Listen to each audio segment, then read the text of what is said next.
Yeah, man. It's like, thanks for coming on, being the first one. Cheers, bro. Feel super privileged.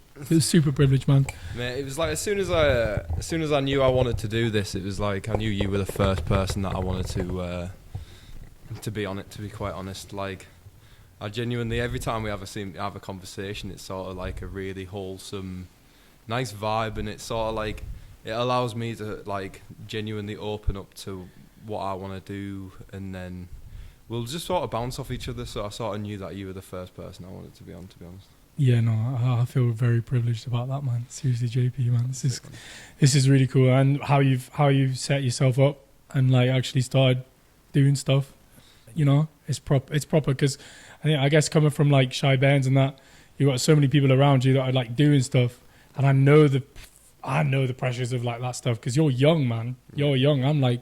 I'm getting old, man. I'm nearly 30. I'm not nearly 30. I was about to say, 27, aren't you? 26. 26. I'm 26, so I feel like I'm getting near 30. I got to start doing some stuff in my life. But you know what I mean? Like everyone, and I felt that pressure a lot from shy bands and all the lads there that were doing their thing and like putting it out there. And you know, I mean, for me, it was like, I got to start doing stuff in it. But yeah. I think the group that you surround yourself with genuinely like it allows you to push yourself in a certain direction, especially when it's something that you're passionate about. Like seeing Jacob with Shy Burns, for example. I mean, like just seeing him smash it, genuinely like start to take on the world and put his own perspective onto like the event industry and then stuff like that. You see that, and then you just get inspired by it, I think. And then it's one of them where you just become sort of encouraged and just like adaptive to be able to take on the world, if you know what I mean. And I think it does take a little bit of time to get going as well. Oh man! And for some people it just comes like that, no worries, and it comes straight away. And people have that natural ability to just rock it, whatever they're doing, just rock it and just push it as far as they can, and then. I mean, I'm talking about myself. I'm not talking about you here. I'm talking about myself. Like, it takes a fucking while to get the ball rolling, you know? Massively. Because, I mean, you've got it fucking set up right here, broski. I'm fucking proud of you, man. Thank you, bro. Yeah, I mean, I'm not going to lie. It's taken a little bit of, like, courage to actually start doing this, to be honest. Because it is something that I have always wanted to do. But, like, you know, making yourself out there and then, like... sort of trying to push the agenda that you want to push is something that takes a little bit of courage, and it's something that you should never be shy from. I think at the end of the day, like nerves are something that'll deter or push people, and it's like you can't allow that nerve and that inner voice to stop you from doing the thing that you want to do. Yeah. You got to fight that inner voice. Definitely, it's your biggest fucking enemy, isn't it? Sometimes, to be quite honest. Especially when you're an overthinker. Oh man, I'm an overthinker. Yeah, same. Same. And it like it's just constantly there. Like it's like, oh yeah, I want to chat to these people. They seem really cool. I reckon I could get on. But then you get into that, and then it's like, oh, you're not good enough, or you're not. You haven't got the capacity for it. Whereas you definitely do, but it's, your own demons that you have to fight to get over that. And I think that's the main, like, journey of life, really, is just getting over that initial scared nerve boundary that you've put on yourself. Yeah, definitely. And there's a lot of stuff that really contributes to that. I say there's a lot of stuff that contributes to that because... It comes from like how you grow up and how you establish yourself around other people, and it's nice to be able to go up to anyone and chat to people. And this is a skill I think I've been able to acquire over a little while of just being able to talk to people. And it wasn't always that way. I've been kind of like in and out of like groups of people that I really wanted to talk to, but it's one of those things you just, I don't know how to put it, man, because in some ways I feel like I've never been like, there was a point where I couldn't look people in the eye effectively. There was a point where I would talk to them and I couldn't look them in the eye, and it would be like, I was just, who's this shy guy? And it would be all that stuff. And it comes to it now.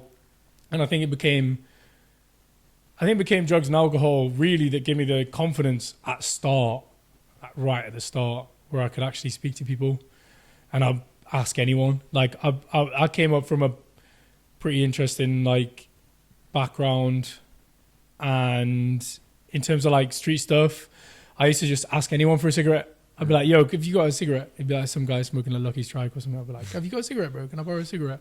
And I got quite handy at talking to people on the street. But before that, it was like, I'd gone through school, I'd gone through middle school, high school, and I was always like, kind of in that kind of sphere, but never really able to like make anything of it. And it was only when I started doing drugs and started dossing about on the street like a fucking wanker that I was actually able to like learn how to speak to people. And then obviously that shit subsided later on, you know. But speaking to people and doing your thing, that's a really important part of like growing up. And however you learn it, for whatever reason, I'm sure it'll fucking play a massive part in your life when you become a socially apt person in the rest of your life, you know, man. But yeah, definitely. And I think it's like everyone will find their own way to find social lubricant, to be quite honest. True that. It's like, mate, it's one of them things, like sort of genuinely, as you were saying, like learning how to talk to people, how to converse properly, how to feel comfortable in situations is just a huge part of life. And for you to express yourself, you need to sort of find your own path in that. Yeah, and man. It's just one of them that you need to learn through life. And drugs for a lot of young people now, it's the main way it gets done.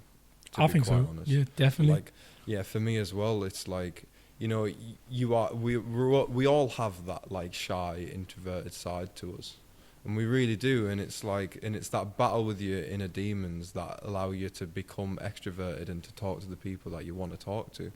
And then through that, you find people that you gravitate towards, people that you find interesting, people that you want to talk to, that you can learn things from. I mean, for me, like, you've been a big part of that. And I genuinely mean that when I say it. Cheers, like, bro. just being a part of, like, the Oozburn community and sort of, like, allowing yourself to open up with people that you never thought you would. And it's a great aspect of life. And it's genuinely, you know, like, how do I put this? It's like just allowing yourself to open up to people is something that takes a lot of balls, and it's just something that you have to do in life. I think. Socially lubricated, I think that comes easily to some people, especially. It came easy to me, and like it's one of them things that, you know, I speak to people now, and it feels like I can truly express myself, even in some pretty terrible state. Do you know what I mean? Even in, you know, way too many beers, too many, and like whatever going on, too many. I do feel like what I express to people is pretty much how I meant to say it, and like how even in that situation. But more importantly, I think outside of that situation, when I'm sober, and because I've experimented with being sober whilst going out, not for a huge amount of time or anything, but you know, for short periods of time, short periods of time, I've been able to go out and be sober and still have meaningful conversations with people, and it just shows that actually, you know, people want to tell you that doing these things are, you know, using the social lubricants and doing them to chat to people and like express yourself is not a true indication of who you are. But actually, I find that it has definitely helped me as a person to get better. But that's not to say you should do it all the time or whatever. It's one of those things where, for me personally, having had instances where I've been off my fucking chops and I've been able to chat to anyone about anything, you know, it's made me better able in my actual life to be able to talk to people. I do stick by that. A lot of people are like very anti-drug, and being someone that I was sober for 2 years, actually. I was sober for 2 years, and my social life then compared to my social life now, where I allow myself to dabble and say no and say yes and do this and that. Choosing your moments. Choosing your moments. Yeah. You know, you get to, you really do understand yourself a bit better, and how much, you know, social lubrication you need Yeah, to be able to have a meaningful conversation, if any at all, you know? Yeah, and I mean, I think it's hard for some people to understand that, like, drugs genuinely allow yourself to become the person that you've become. I mean, 100%. every experience that you've gone through, I mean, especially with psychedelics, they shape the person that you are. I mean, like, some of the early, like, so my first, say, acid experience, me and my closest friends went out camping, and we were out in a place near Hartlepool called Elwick, and we pitched up tent, we took our tabs, and it was like everyone's like nervous excitement with your friends. You sort of then things start to develop, and it's like, whoa, what's going on? Like, people can describe acid, for example, and you know, you never, as soon as that first dosage, it's like you'd never expect what comes after. No. And it's a genuine eye opener, and you sort of like genuinely. Acid, I believe, is one of them where it'll hold a mirror in front of you, whether you like it or not. And it's one of them that you either have to look at and genuinely analyse and look at yourself and look at the person that you are, or it'll fucking do some damage. Or it'll genuinely, like, hit you hard. I think like damage, as far as damage goes, there was, when I was taking acid, it's not that I don't take acid anymore, but I very, as he said before, like, pick and choose. Like, it's pretty intense. It's a pretty intense little thing just to take on the weekend, like when you got work the next day. 100%. But when I was taking a lot of acid, it was like there was N-bone floating around and like 2CI and stuff like that. So a lot of research chemicals, which are probably still floating around now. I don't mean to be like, oh, back in my day. I don't mean to be like that. But like when I was taking acid, there was a fucking load of shit going around, and I've been on, like, you bang a tab of acid, and it lasts you, like, for like, so the longest acid trip I had was like 36 hours, including like the come down. Oh, and it's like you're just life looping, and like N-bone was pretty popular. It was I don't know what happened to N-bone. I don't think people take that shit anymore. I don't even know how you spell it, really. I just know how it sounds. What is it? Just a synthetic acid? It's just like a synthetic. It's just like a research chemical. They used to have like research chemicals. You used to take them. It was in the MCAT era, so like in MCAT, it was like everyone was just doing MCAT, and MCAT was a legal high. Oh. You know, you just get it for free. Well, not for free, but you could get it cheap. Yeah. And there was loads of like synthetic acids kicking about. So it was like, you know, I took a lot of stuff that wasn't acid and was like, whoa, this is a fucking thing. And, you know, that kind of mirror stuff, I think when I've taken real acid, I've been like, oh, okay. Yeah. Oh, okay. This is what it is. I'm looking in the mirror. It's like, yeah, but yeah, it's one of them things. Like, there was a lot of stuff kicking about when I was a teen, because I took most of my acid when I was a teenager, right before my GCSEs. Yeah, it's when you're a developmental stage, isn't it? Really, I think that you start to when you really want to experiment with, like, sort of question. You know, when you're genuinely questioning the man you are. You know, you're going through like early life, and it's like you find him thinking like, right, I don't want to live at home. I don't want to. I'm my own man, and I want to do my own thing in life. And acid's one of them things that, like, I think for a lot of people allows them to, like, experiment with their ego and their own psyche, that it sort of, like, allows them to open up and become that person. Certainly. And it's just a monumental switch in life that it's like you have to take on your own. It felt like it was a fucking rite of passage or some shit. It's exactly. You know what I mean? Mate, that was the word I was looking for, mate. That was genuinely the word I was looking for. It literally felt like all of my ancestors, even though the fucking acid didn't even exist, however long ago, I felt this is a rite of passage. In my head, I was like, this is a rite of passage. Yeah. And it almost feels like a checkpoint, as if you were playing a game. Like, you know, when you get a checkpoint in like Crash Bandicoot or something, they fucking stick a flag in the thing. It's like, that's where you're at. And it's like, I was thinking, how the fuck do I go from being a teenager, or however old I was when I was doing that shit? I don't remember. But however old, like, whoever I am that I'm doing this now, how do I not do this for the rest of my life? And how does my life not have certain checkpoints in? Because I never really saw doing drugs and doing, like, acid and especially psychedelics. I think a lot of people are like, yeah, no, I'm going to smoke weed till the day I die. And I never really thought that. And psychedelics and all that shit, I was like, yo, how do I not feel like that when it feels like someone's just planted a fucking flag in my life? And I'm like, right, checkpoint. Yeah. Checkpoint. Life before and after. Yeah. Do you know what I mean? Like, yeah. that's the end of that level, and now it's the start of this level. Yeah. Do you know what I mean? Like, how do you fully understand? How do you not? Yeah. Do you know what I mean? Yeah, definitely. That's a funny one, man. I haven't thought about that in a while. 100%. It's like there's a life. You live this life of like you're sort of naive. You don't really understand the world, but you're having a good time, and it's like you know you're just fucking about, and it's like, and then this thing just puts everything into perspective. Mm-hmm. And it's like the same with a lot like shrooms as well. It's just one of them that you sort of like have to go through to see the other side, see that other side of life that strangely in this modern world that like a lot of people still don't get. Like No. I mean, I saw they did a university study, and I think it was either Newcastle or Manchester Uni. Yeah. And it was like 85% of students regularly do drugs. Yeah. And it's for like the youth culture of today, drugs are a huge side of it. True that. And it's just one of them that like everything's developed, and I think it's to do with, you know, I mean, it is an escapism to like a certain extent, but it's just like human exploration, you'd say, into your own sort of like life and the sort of experiences within it.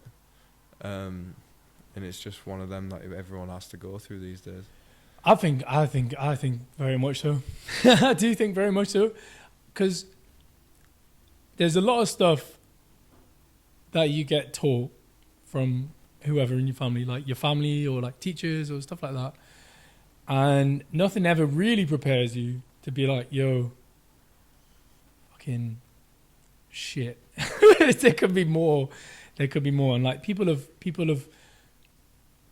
The main thing I find is that this is something, actually, to be fair, on that same topic, this is something my dad told me a very long time ago, was that it's like religion, stuff like religion, like books that have been written about how to live your life and stuff.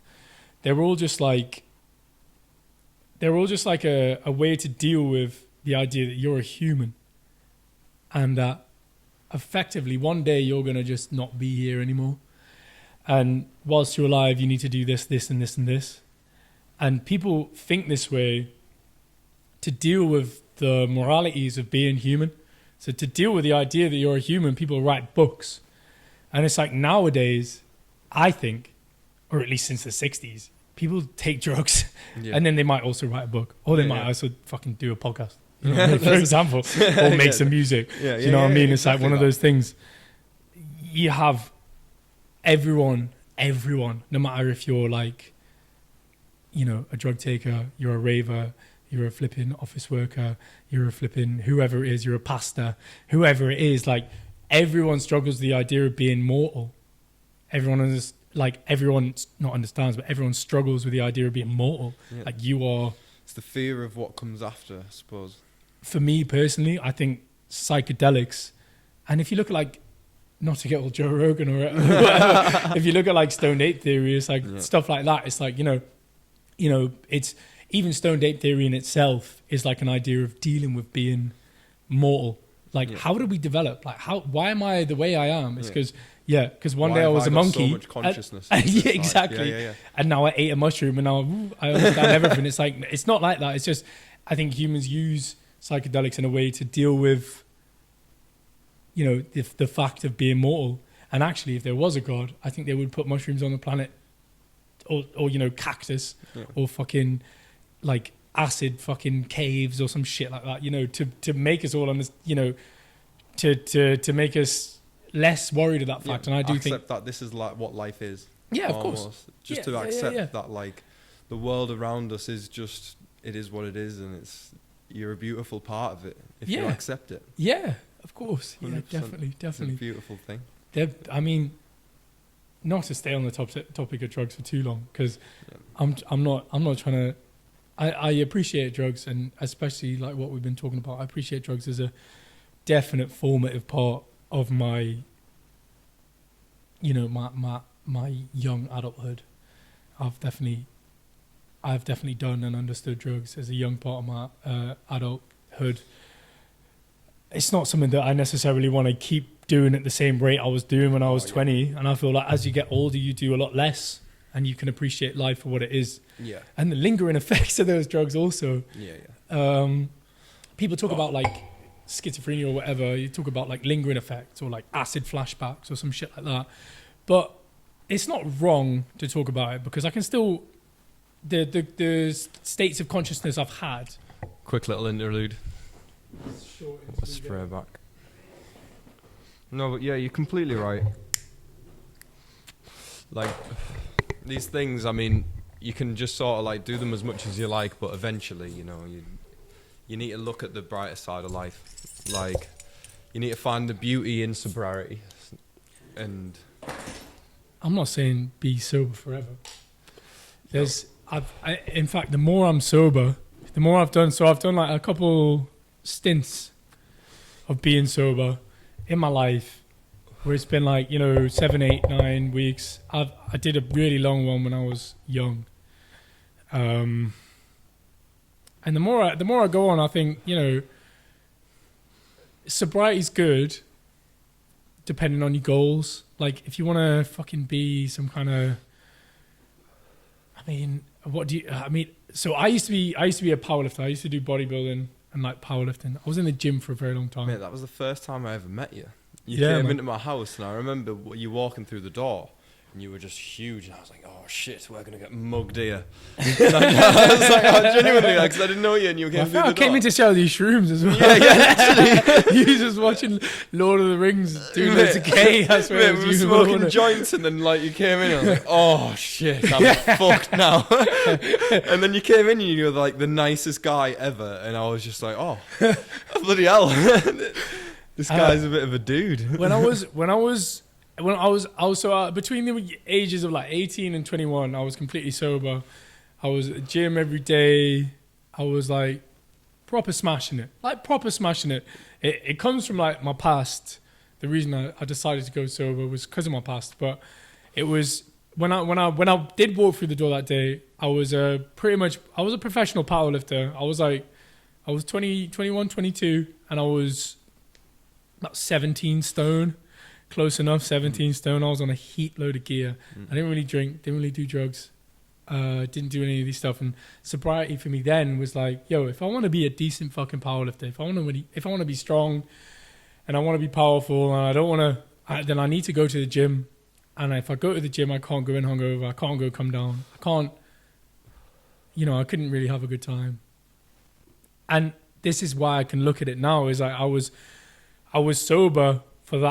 no, not drugs. I left behind drugs, and I focused on like just getting healthy, again. Like went to the gym, all this stuff, did all that. But by the end of it, I was this like creative soul, this like ball of like creativeness that wanted to just put it out there, stuck in this world of just relentless lift, train, eat, sleep.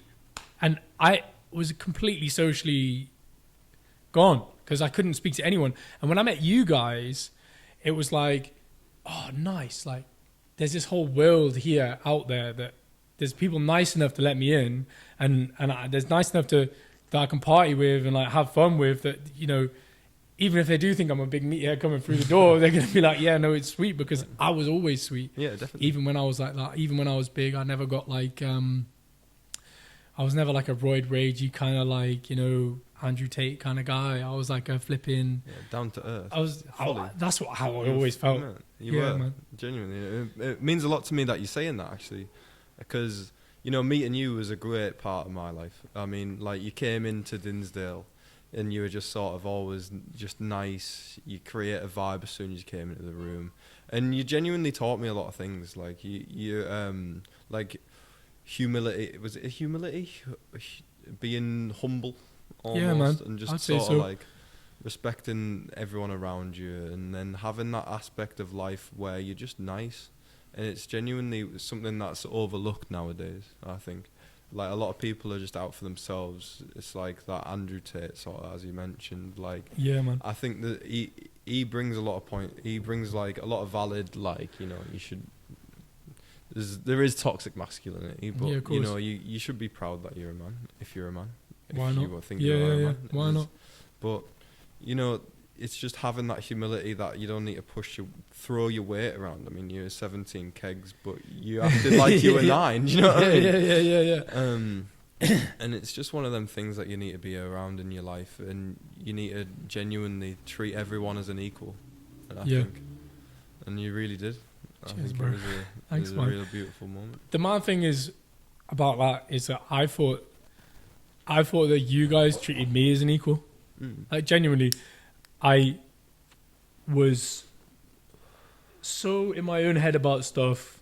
I was so in my own head about being, you know, I never ever thought I was good enough, right? To chill with certain, like, to chill with people that I was chilling with. And I don't really know if to this point it was like because they actually felt that, or just because I was paranoid and I was banging too many drugs, which I probably was. And it's been really nice to meet a group of people that were just outright accepting of people. That's just something that I have never come across before. And by the time I met you, wait, how old were you when I met you guys? I was like 22 or something, 22, 23. Yeah, I mean, I reckon about 19, maybe. Yeah, man. 19, 18, 19. That's nuts. It is nuts. It is nuts. But I think I felt I'd missed out on such a huge part of my life by going to the gym and getting myself healthy and doing all this stuff, because all of a sudden I couldn't really assimilate with the people I used to assimilate with. And like, a lot of them are great people. I've spoken to them since, and they're all like great people. A lot of them are great people. Not all of them, but a lot of them are great people. But you seem to find, like, in life, you gravitate towards people that you want to be 100%. associated with, I think. Yeah, 100%. And that's, no, mate. Actually, JP, that's fucking really smart, man. I think you do. I think you really do. Like, really do. I think, like, I mean, there's a big thing at the minute, I think, where it's like you are the average of your 4 closest friends. So you bring up your average by the people who you associate yourself with. And I think your friends, as much as everyone wants to, like, sort of say, I'm my own wolf, I make my own decisions, I do everything, like, to better myself. The realistic truth is the people who you surround yourself with genuinely have such an existential impact on you, and it genuinely, like, it makes the man that you are. I think it makes the woman that you are. It makes the people that you want to be yourself, the people who you want to be in yourself. Yeah, man. No, 100%. 100%. I think that's why when I was powerlifting, I was like, yo, I only want to surround myself with people that are massive and like fucking proper strong and like all this stuff. You find like, if it came to a point where I was like, yo, this is flipping, this ain't it, man, this ain't it. Like you surround yourself with the people you want to be like, 100%. You surround yourself with those people. And I knew that. And that's, I think, why I moved away from it, because some of them were beautiful people. Honestly, genuinely, some of them were lovely people. Some of them, not so much. No, it's just deep. It's like therapy, man.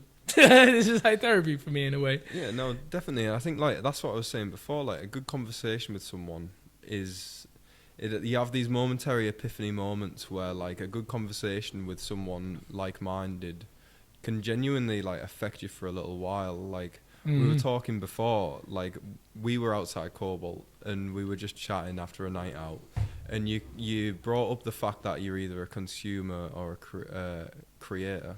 Yeah, man. And that philosophy resonated with me, definitely, because at the time it's like you fall into that social media trap where you're just constantly scrolling, you're looking for the next dopamine hit of just bullshit, scrolling through your feed and having no impact on the world because you're just sort of in this toxic loop of just scroll. And I think for a lot of people, especially at our age, it's like it's a real disease almost.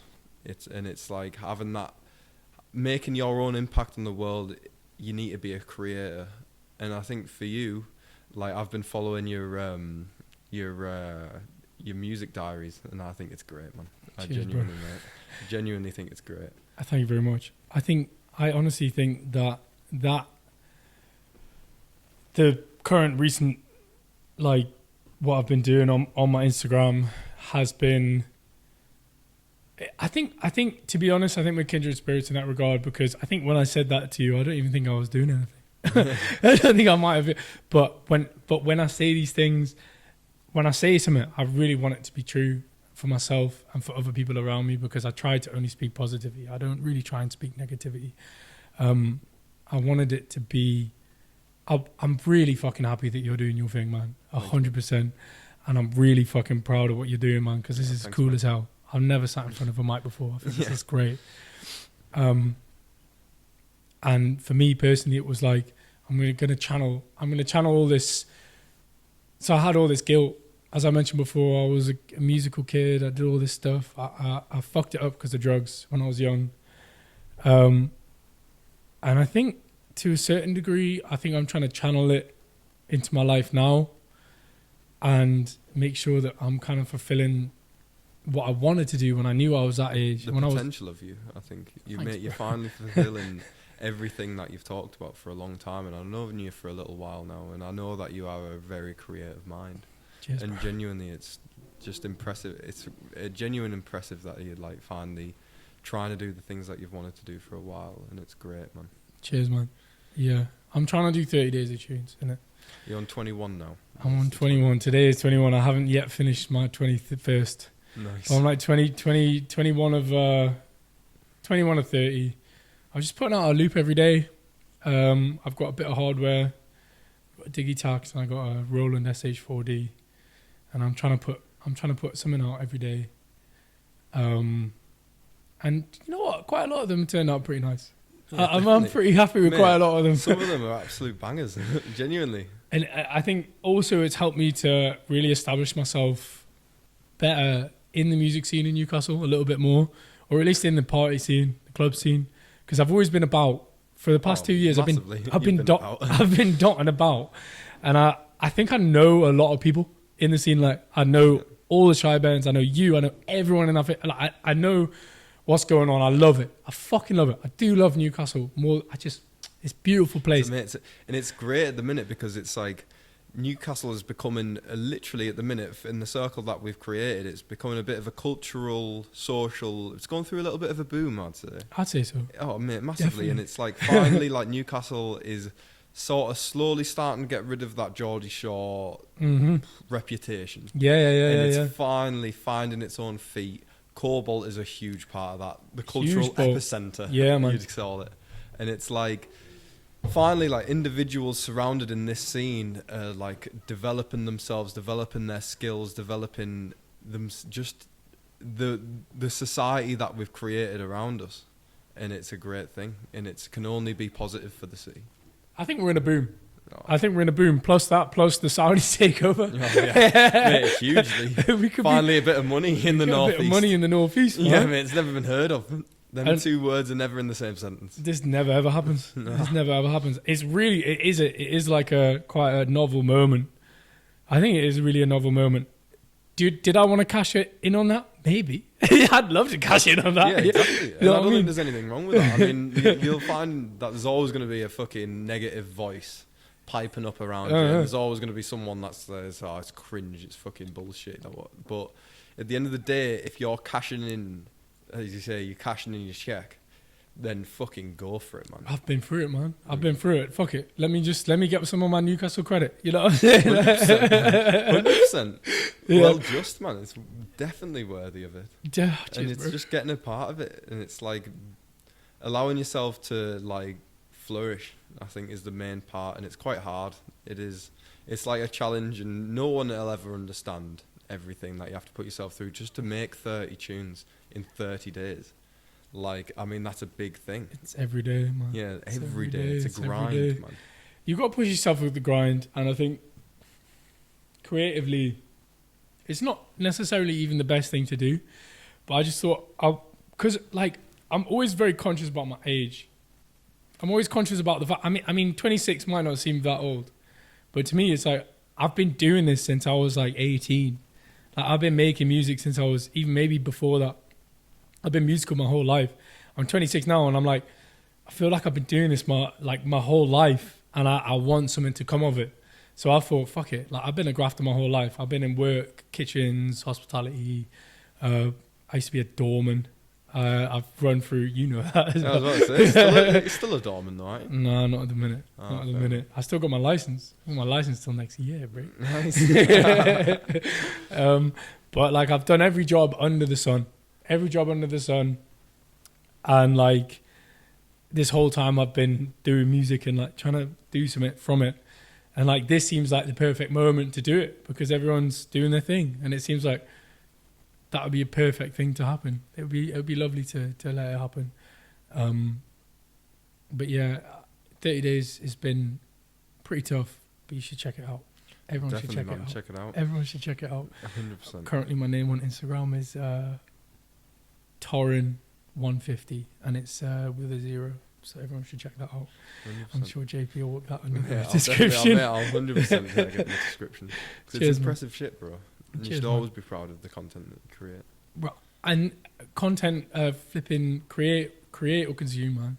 Exactly.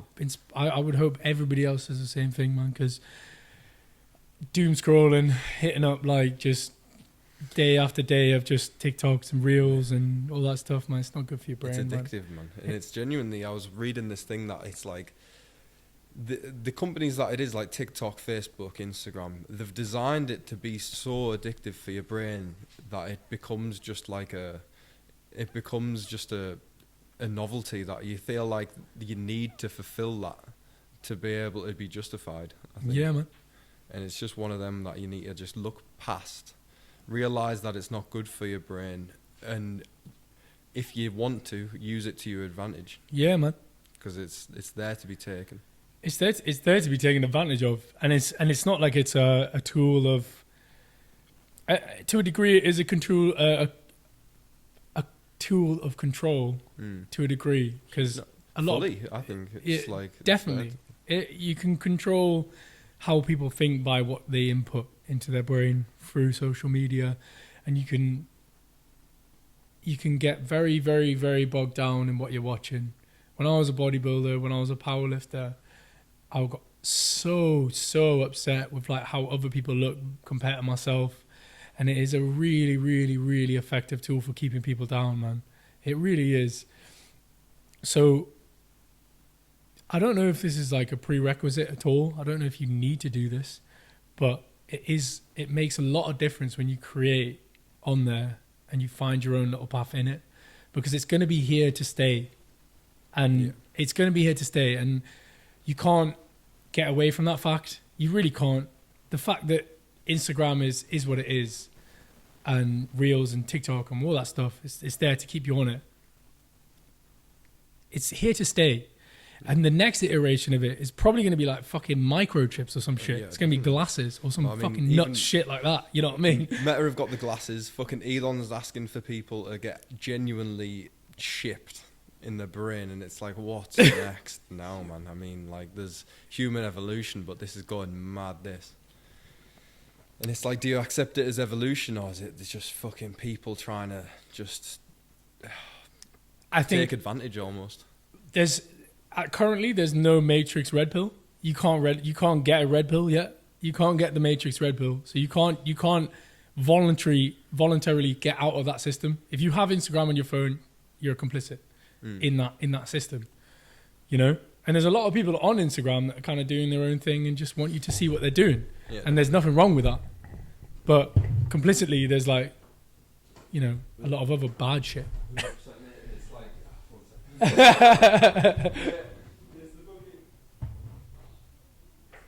Complicitly, people partake in that situation, and that's fine. People go on about it as if it's a bad thing, and I don't think it is necessarily, as long as you are contributing to it. And I know a lot of people I know are contributing to it and can just do their thing and use it as a creative output.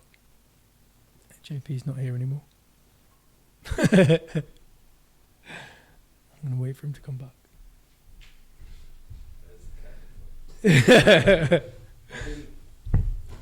You were talking there. What is the Matrix red pill? Like a red pill. You seen the Matrix?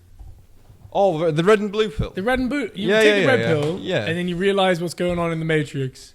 Or you take the blue pill, and you continue living ignorantly. Right, mate. So the red pill, you take it and you realize that, but you don't wake up in the Matrix because we don't have the pill yet. You know what I mean? Yeah, definitely. You take the red pill and you realize, oh shit, no, Instagram, I could actually use that to further. I could use that to further myself. It's like an art gallery for everyone, effectively, and I think that's how it was created. It's like kind of like Tumblr or whatever. Like people used it as like an art gallery to express themselves, and you know you've got your thing and you put it out there. You know what I mean? And then or you can blue pill it and just be like, yeah, no, I'm just gonna sit and just fucking scroll through these cat memes. And I'm not gonna lie, I do watch a fucking fair amount of cat memes. Like, why not? They're kind of funny, but from that point, you're hitting it from like an ironic perspective. You're like, yeah, this is a funny cat meme, but I'm going to go and sit on my synth now because I need to fucking make some music. You know what I mean? I mean, you can even use them as inspiration, I think, a lot of the time. Yeah, 100% you can, yeah. So there's some genuinely really not quite at the Matrix yet.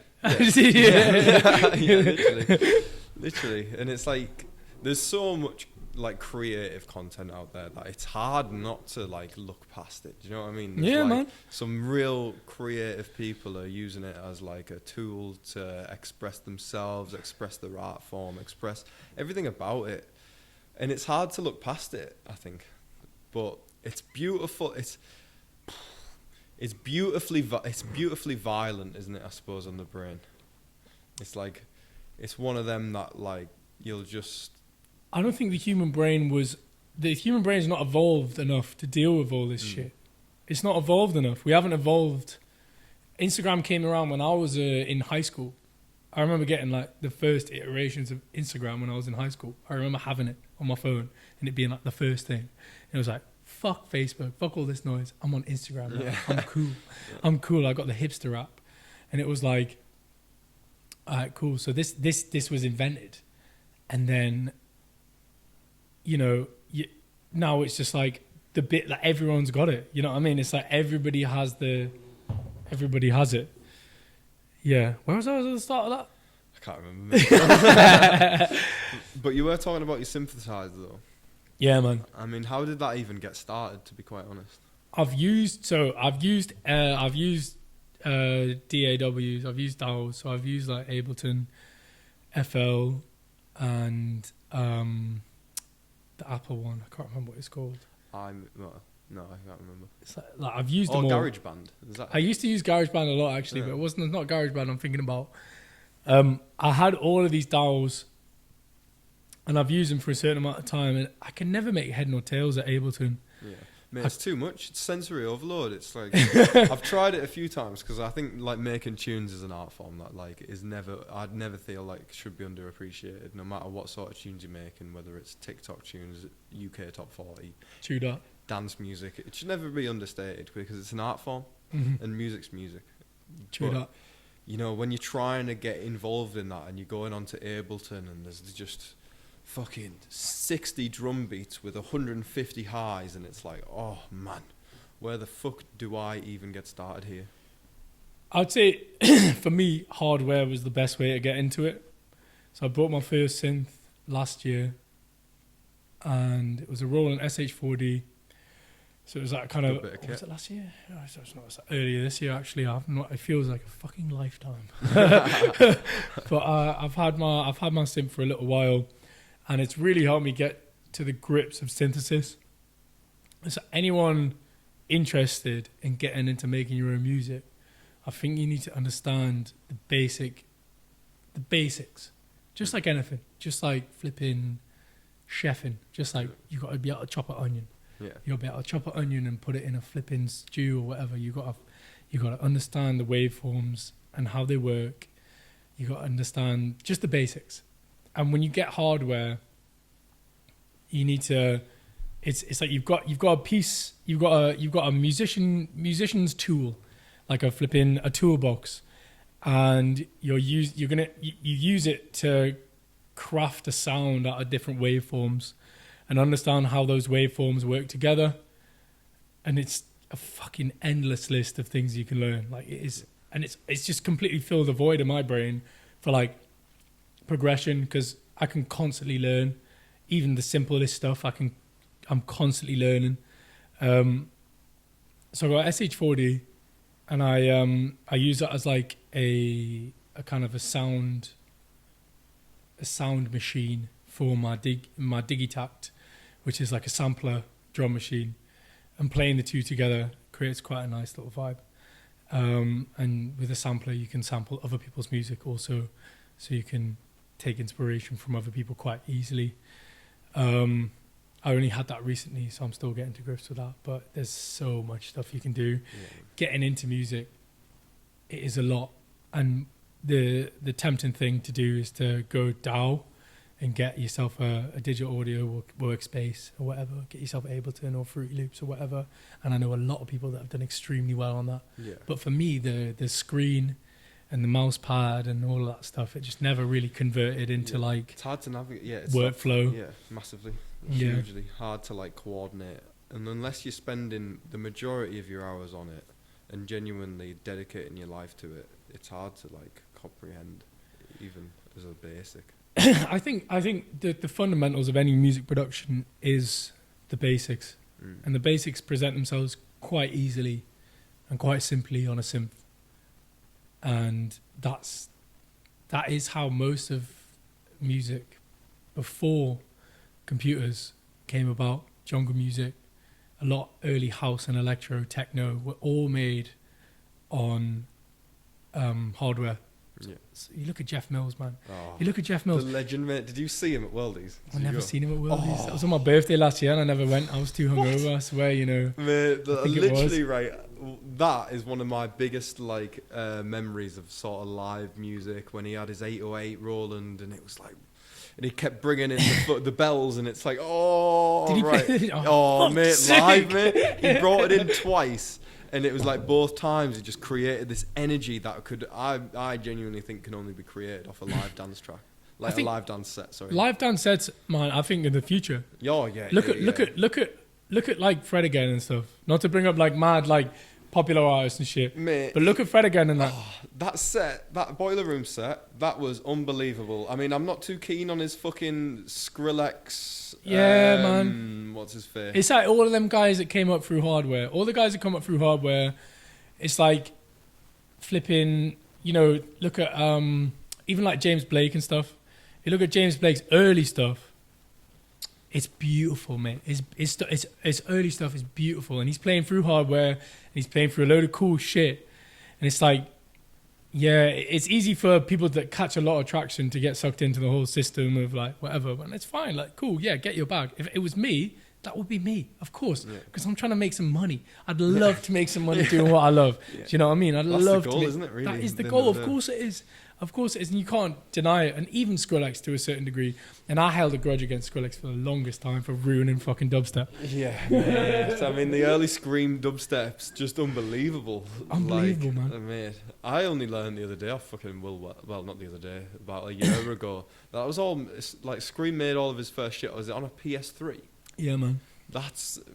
I was trying to buy a PSP the other day because there's a PSSQ or some shit. Yeah, PSSQ. It's like a PlayStation sync like sequencer. That's what it's called, and it's like a really cool piece of like software that they just invented, and people are like, yeah. But interestingly enough, like Scream and Benga made shitloads of their music on a fucking on that stuff, and they made 30 tracks a fucking week. Really? They made 30 tracks a week. What? That's some grind. That's some serious grind. Absolute madness. They made 30 tracks a week, man. And I saw that. And you know what? Interestingly enough, based on what you just said about Instagram and it giving you inspiration, I saw it on an Instagram post and went, 30 tracks a week? Fuck, I can't do that, man. I'm working 40 hours a week, man. I can't do that shit. I was like, fuck it, I'll do 30 tracks a month, and that's genuinely where it started. Really? 21 days ago, yeah. Nice. 100%. That's where it came from. See, it's like that's another thing. It's like it can inspire you to do things. Instagram. It can. Genuinely It can, man. if you use it in the right context. You just got to use it in the right context, man. Yeah. 100%. Nice. Yeah, man. Like that early dubstep stuff. It's genuinely really cool. It's fucking wicked, man. Mm. It is wicked, and there's so many avenues out of like early dubstep that have been like explored, and there's a lot of cool people doing it now, man. And I do think it is a slightly underappreciated form. Yeah. There's a lot. Everyone loves techno. Everyone loves house. Everyone loves house and techno. Everyone loves it. Because it got took to the nth degree, I think, True by that. like the Skrillex, and it was like. Yeah. Is it Bangarang? Is that yeah. It's like everyone assumes that song's like your dubstep, and it's like when it's not, and it's like that's just like the nth degree of like. It's like drum and bass as well. It's like, you know, bass line doesn't necessarily represent drum and bass, Yeah, true that. and it's just like it's the connotations that everyone puts with it because of probably like that. I mean, I think furthest you can go with it. people need to understand, man, that the UK scene has added more. I don't know if this might be a hot take.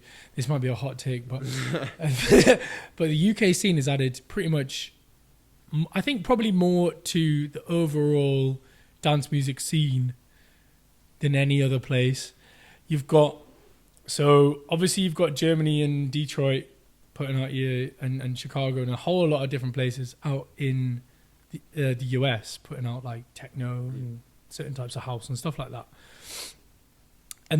But then you've got, and maybe I'm just not educated enough on the US and European house scene. You've got obviously Balearic and all that stuff that came from, the Europes, and like techno that came from fucking Detroit and it was birthed again in Germany, in Berlin, but in terms of my certain thoughts about or my research into the situation, the UK scene brought everything from hardcore to drum and bass to jungle to garage to dubstep to like, all of these massive scenes. And let's just not say that most of those scenes were birthed out of like Windrush and like the generations of Windrush that created dub and ska and two-tone and all that stuff that the birthed jungle and that birthed all these things. But the UK as an island has created, in my opinion, probably more variety and more culture in the dance music scene than anywhere else. Yeah. It's more than techno. It's more than fucking garage. It's more than garage house. It's a whole different techie, broken up, fucked up little sound of its own. Do you know what I mean? This is the UK has probably one of the best scenes. It's just like in Newcastle, I think we need to cultivate it a little better and push and push for a UK sound, because there's plenty of people doing it. There's plenty of people doing it in Newcastle, but it all comes from London. It all comes from there's the capital and the hub. It comes from there, but we're all part of the same place. Like, you know, we need to. I think, in my opinion, I think we need to push for a UK drive through this stuff, because I've been to Berlin, and the stuff they want to hear is it ain't the four on the floor anymore, man. It's like they don't necessarily want to hear that. I mean, a lot of places do. Obviously, I'm completely generalizing, but the sound is very much like UK influence now. There's a lot of breakbeat. There's a lot of garage. There's a lot of UK bass, UK techno. All of it is coming together, and I think Newcastle needs to push towards that a little bit better. And there are people that are doing that for sure. Hopefully, but it needs to push further. It needs to push further. Definitely it needs to push further. Definitely. And I mean, for like the UK it's got some cultural depth. It really does. For sure, man. It's like the scene in certain places is like no other. It's dirty. It's grotty, but it's beautiful. It is fucking good. Beautiful. The dance floor in the UK is like. I mean, I haven't been everywhere. I definitely haven't been to the US. I'd love to go. I would love to go. But recently, it seems cringe. It seems like, I don't know. There's a lot of. It seems like the US is in a bit fucking.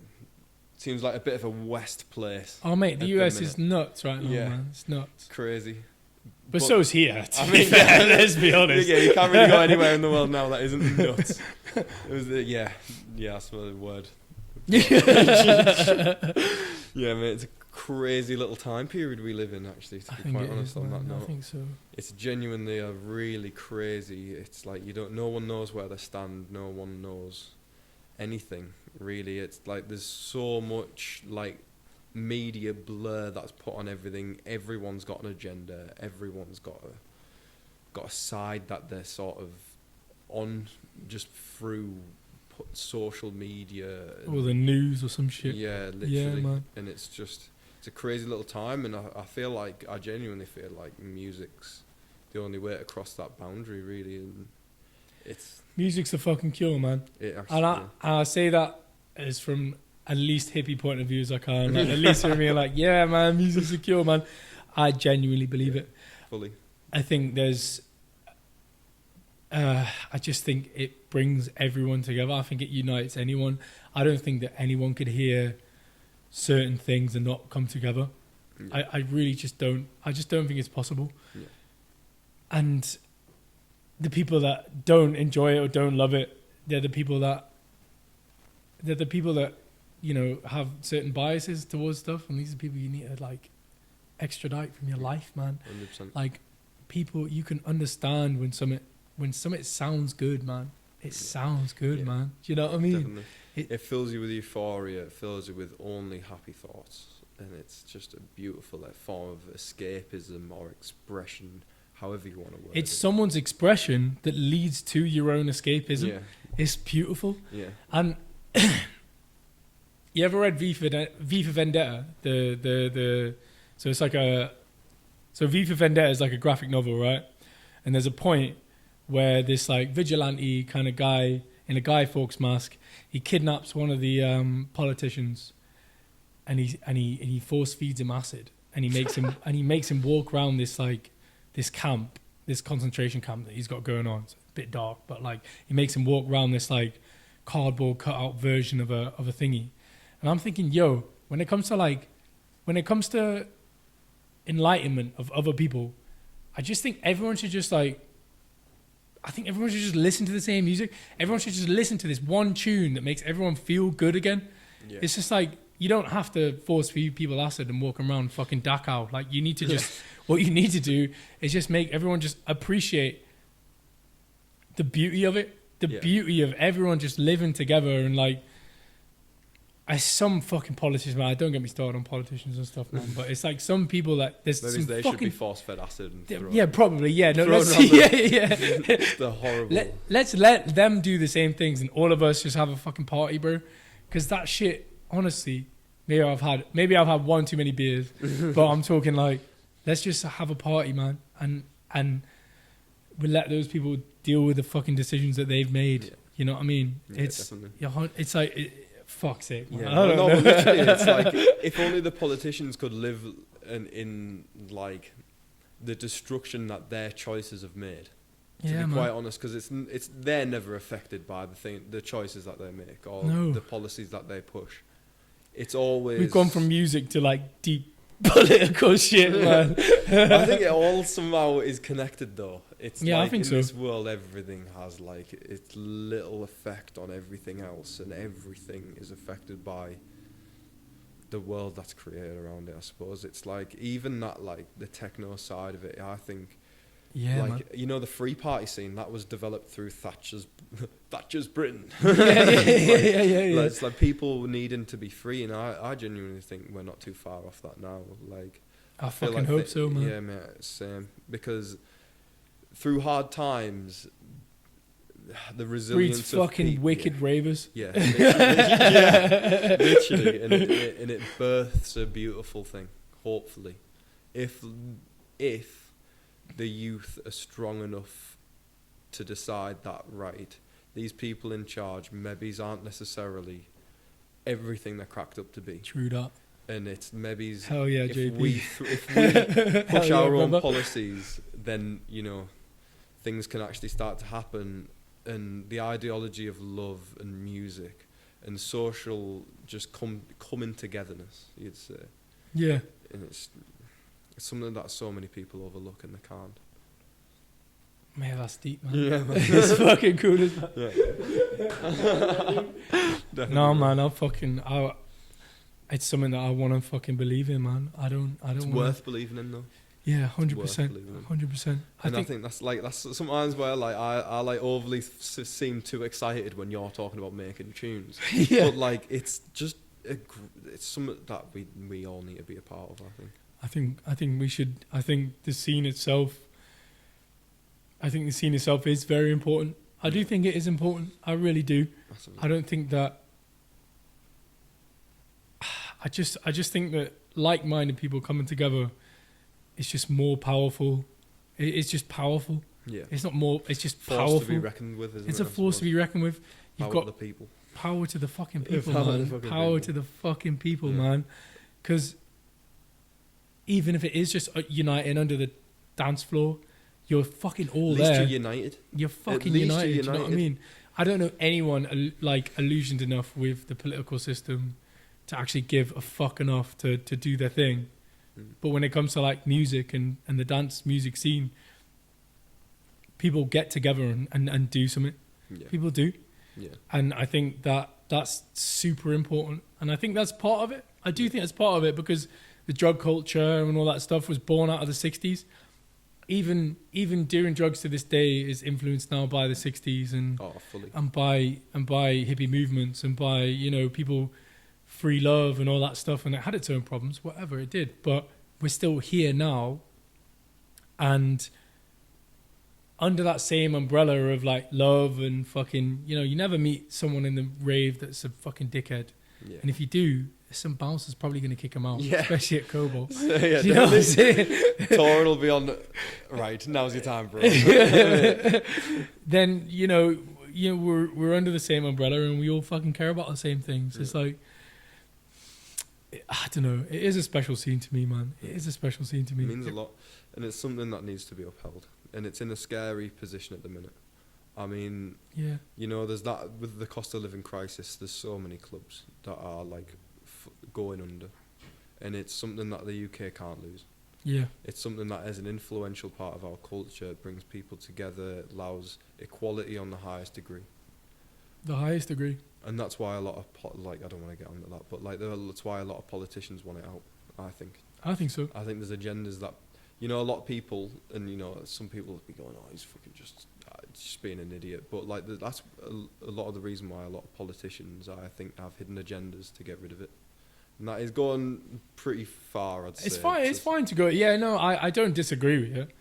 I don't disagree with you, and I've always kind of agreed with that point of view. It's like, yeah, I'm sure. Yeah. I'm sure they do, Yeah, they because just want you disassociative, to be another cog in the machine, to work your 9 to 5, and just contribute and 100%. turn over like your cog. And Everything takes time.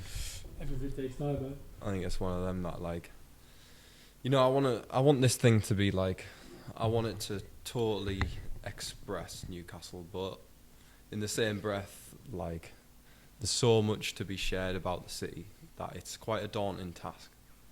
I mean, everything that I want to, like, share with the world, you'd say, it's hard to be done, and it's hard to, like, flow that conversation into what you want it to be, but I think it's worth it in the end. I think with time, or I say with time, you understand a lot. Going through your shit, whatever your shit may be or may not be. By the time you get to an age where, I mean, I'm not saying you don't feel comfortable right now, but by the time you get to an age where you feel comfortable with everything that's going on around you, and you feel like you have a decent fucking grasp on, because I know it's hard, man. It is hard to try and get a grasp on what's going on, and it is hard to get a grasp on, and it'll be hard for me in a couple of years when I have to get a grasp on what I'm supposed to be getting on. It's like, it's just hard to get a grasp. Yeah. Hard to find your own journey. Find your own journey and do your own thing. Because I've been from an absolute fucking delinquent, like street kid, running around, doing valleys, doing MCAT, fucking taking every other drug under the sun, like every other drug under the sun, to being a bodybuilder, a natural bodybuilder, going to the gym and all that stuff, then being a bodybuilder on gear, taking loads of fucking steroids, to being a raver hardcore with no respect for my soul or what the drugs were taking out of me, to being someone that can moderate and make my own music and finally understand who I am. I'm sure that in 2 or 3 years' time, I'll think, what's next? Do you know what I mean? Yeah, definitely. Do you know what I mean? But I think that's the beauty of it, is discovering what is next. What and is it's next? like, for a lot of people, like, having that realization where it's like, shit, I have to do something else with my life. Maybe, say, Raven, for example, it does define a lot about me, but it isn't the definitive answer of what my life is. Yeah, man. And it's just looking for that purpose in life. And I think that's what everyone needs to find. I think that's what everyone's doing. Hopefully. I think, in a way, the rave culture, man, that's what everyone's doing. Everyone's trying to find purpose in their life, man. Yeah. And it's interesting and motivating to people to go out to raves and stuff. And a lot of people, and especially a lot of people that I've known, have lived in Newcastle for a while, young people, old people, every different type of person that lives in Newcastle has become a part of the scene and has thought, you know what, I could do more with this. I could do more with this. I could carry it further than it is currently, because Newcastle is such a baby in terms of that shit. I mean, you know, there's maybe three good clubs in Newcastle. I mean, that's at a push. I mean, even like, I don't want to fucking out worldies now, but, you know, worldies. Let's not out worldies. Yeah, let's not out worldies. It's got such a cultural fucking history, but, like, at the minute, you know, I think they've booked Melody 3 times this year. You know, Ewan McVigar maybe another 3 times. You know, it lasted 2 years ago, right? Worldies was... It was popping, bro. It was popping. It was great. It had everything to gain. It's a fucking music sphere, bro. You had fucking Interplanetary Criminal there. You had fucking Main Phase. Big garage artists. Big people doing... That's where Jeff Mills, like, you know... That same year, man. It had everything. But then... You know, and it happens with a lot of clubs. I mean, you know, at the end of the day, everyone's in it for the money. Like, you know, you don't doing it... like, I think originally, you know, these things are done out of the passion for the music. True that. But then everyone has to make a living out of it. Yeah, of and course. It's one of them that it's... And to be fair, clubs are facing a really hard fucking time. Hugely hard time. Like a hard time. Yeah. And it's, I think every club needs to find its own feet and actually find a balance between, you know, putting on good nights and making enough money for it. because your hardcore underground scene, you're not going to make much off the Mate, bat. it only lasts for that long as well. Because talent, like big talent, does get given those opportunities. If you look at ICP, if you look at fucking Interplanetary, when I was listening to Interplanetary Criminal, it was like raw garage dubs, like hardcore stuff. And he did the Eliza Rose track. And do you know what? To be fair, I bought it on vinyl. I've still got it on vinyl. Is this bot? Yeah. Kind of a vibe. Mate, unbelievable. But I've got it on vinyl, bro. I bought one of the first 50 pressings, so I've got the first 50 pressing on thing because I was a big fan. Yeah, it's a great tune. And now it's like it's the artists come up and they come up and they come up, and Newcastle is one of the places generally that they come up through. Yeah. So I think we get to see that other side of it because we don't get as much attention as anywhere else.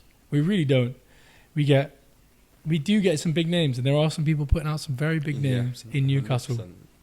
I mean, I'm really excited to see where Skin Connects go. Hell yeah. To be quite honest. Hell yeah. Like, the fact that Aristu was there, like, Will's first book. It was unbelievable. Oh. I was there, bro. It was so good. It was so good. It was great. It was unbelievable. She's a genius.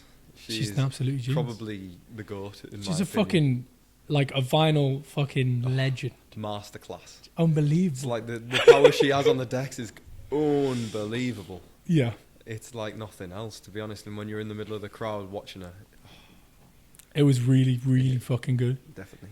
I think SR44 needs a better sound system, but like, SR44, that's the next club. yeah. That's the Do you next reckon? club, man. Reckon? Yeah, I think so. Do you reckon it'll overtake Cobalt? I don't think it.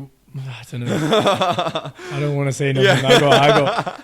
I got loved ones. Yeah. I got loved ones at Cobalt, but I think that if the financial and like cultural burden can be taken off Cobalt a little bit, Yeah, I mean, it has a That lot might of help. responsibility now. it has a lot of responsibility Hugely. culturally. Oh, I think it really does, and I know that certain people running the club, I think, do feel that level of responsibility. hugely. And I think that's just naturally because you're supporting. I mean, after Worldies had its little drop off, I think that you've got one in particular club. The reason I said three is because I will always include Worldies, even if I don't go, Yeah.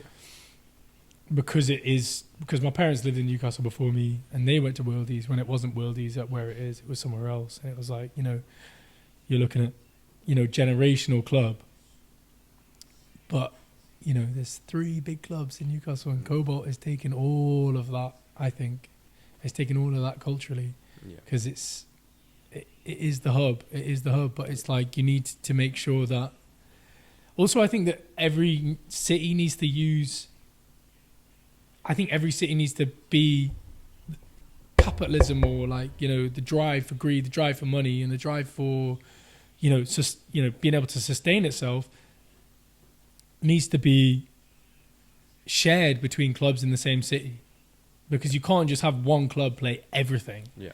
Yeah. And you can't have the other club just play everything, 100%. because even otherwise you've just got one club per city. Do you know what I mean? Yeah, definitely. And then the people who are involved, I mean, as great as it is, you do get bored of going to the same place every day.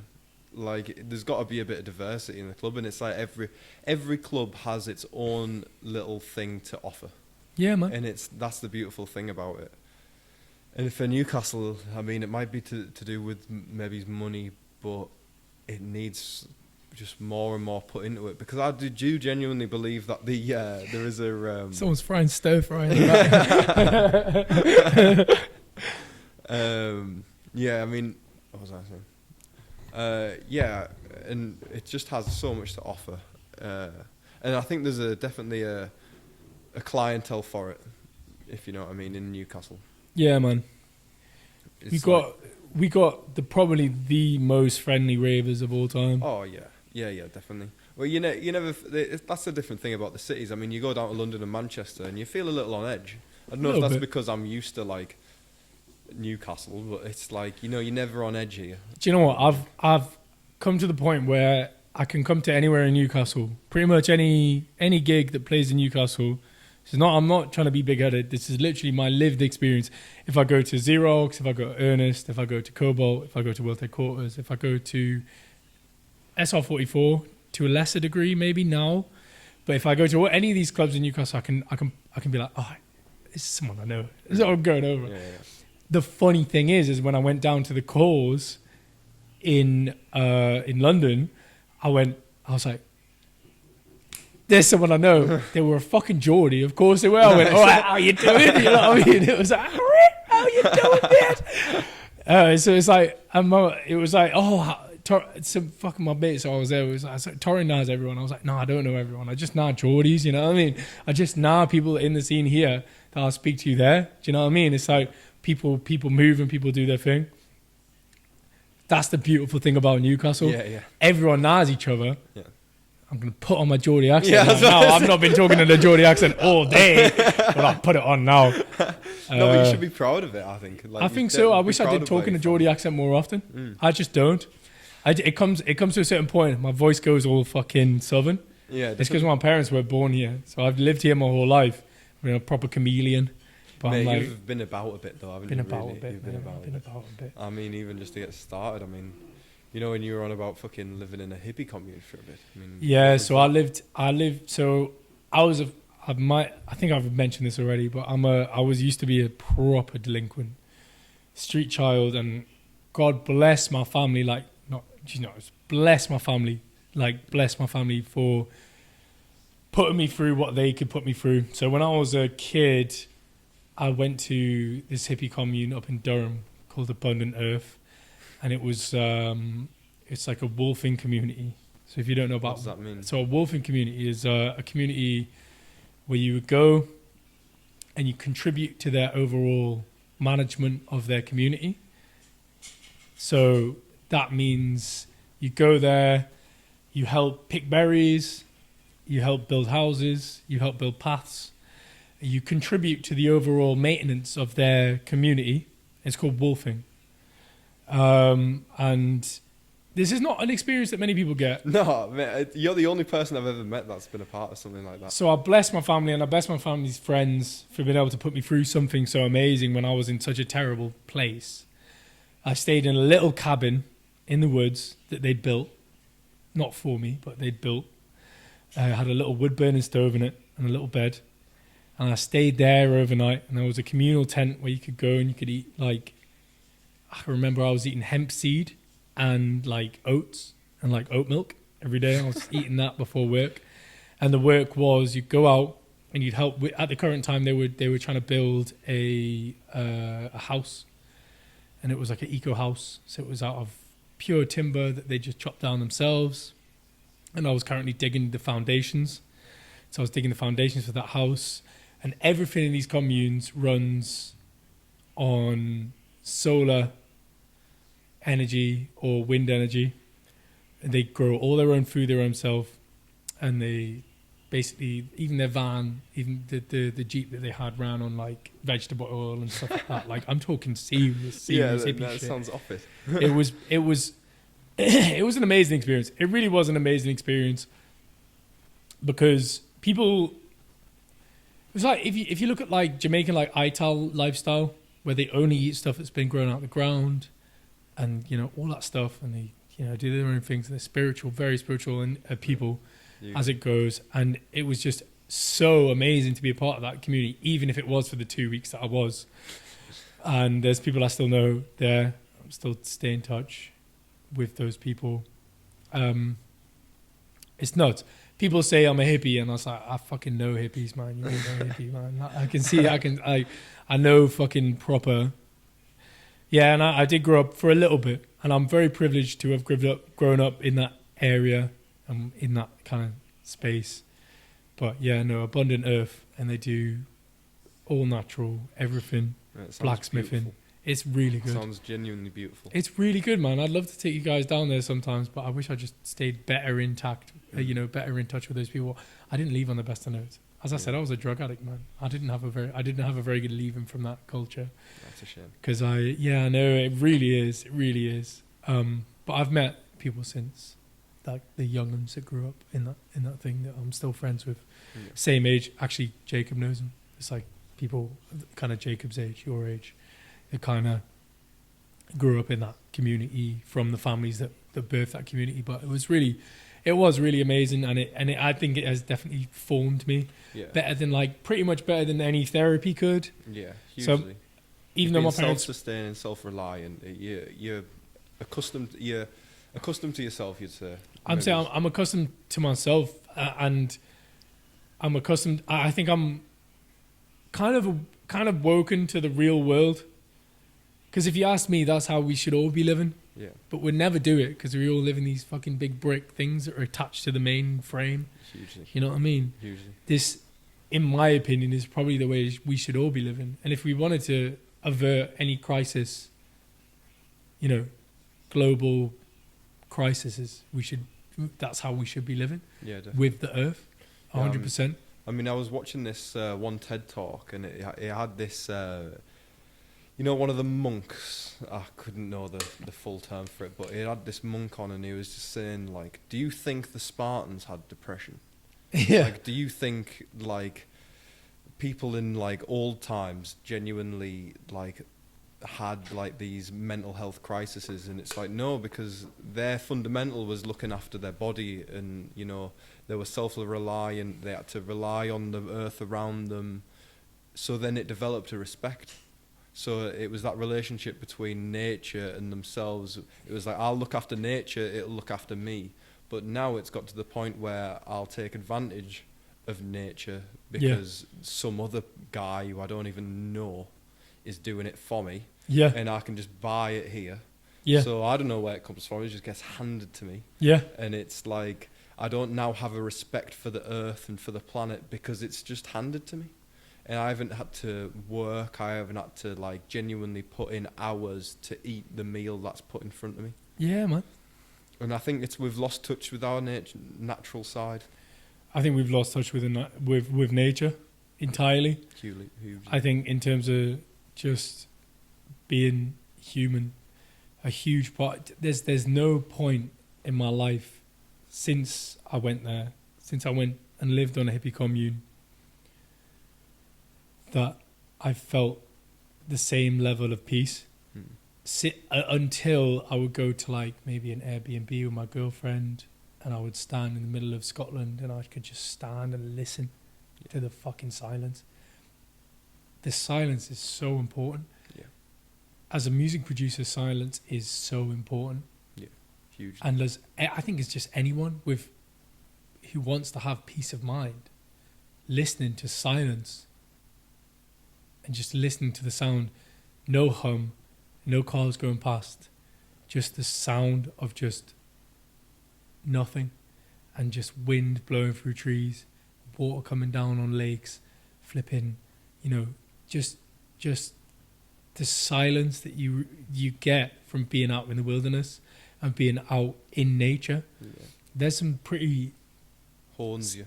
100%, and I think there's like a lot of Zen Buddhism principles that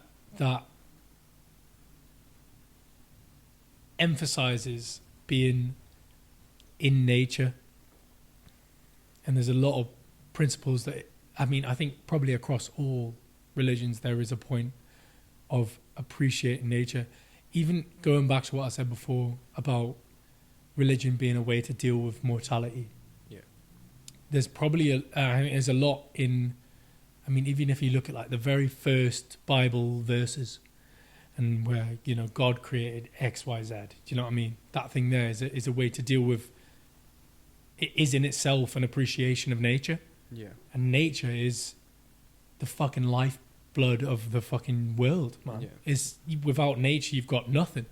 Without nature, you've got no air, you've got no sea, you've got no water to drink, you've got no animals to eat, you've got no fields to plow, you've got no nothing. You've got nothing. Without nature, you have nothing. And, like, I think that time, I don't know if this reflects anybody's actual view at Abundant Earth, which I went to stay, is my own city boy understanding of it that I've kind of pieced together over the years, has been like, there's only one God. If you believe in God or you don't believe in God, you believe in religion, you believe in fucking all of these different religions you believe in, the only one fucking God that's real That's the earth that we're standing on. Yeah. And if I can't think of anything bigger than the world we're standing on, I can't think of a fucking human being taller than, or a fucking animal bigger than the world we're standing on. And if you were to go all the way around the world, which I fucking hope to do one day, and I'm sure a lot of people hope to do one day. Nobody wants us to be stuck in the same place their whole life.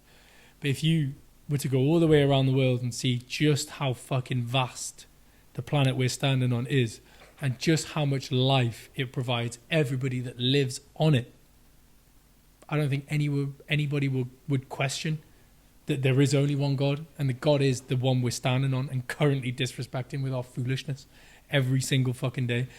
And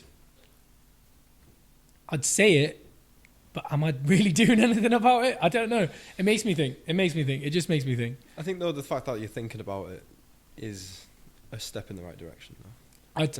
Yeah. For a lot of people, it's like, it is a hard thing to be I mean, there's that question between, are you an eco-warrior or, like, just looking after the environment that we're in? And I think, like, there's a lot of negative connotations with being an eco-warrior, but it's all for the right purpose.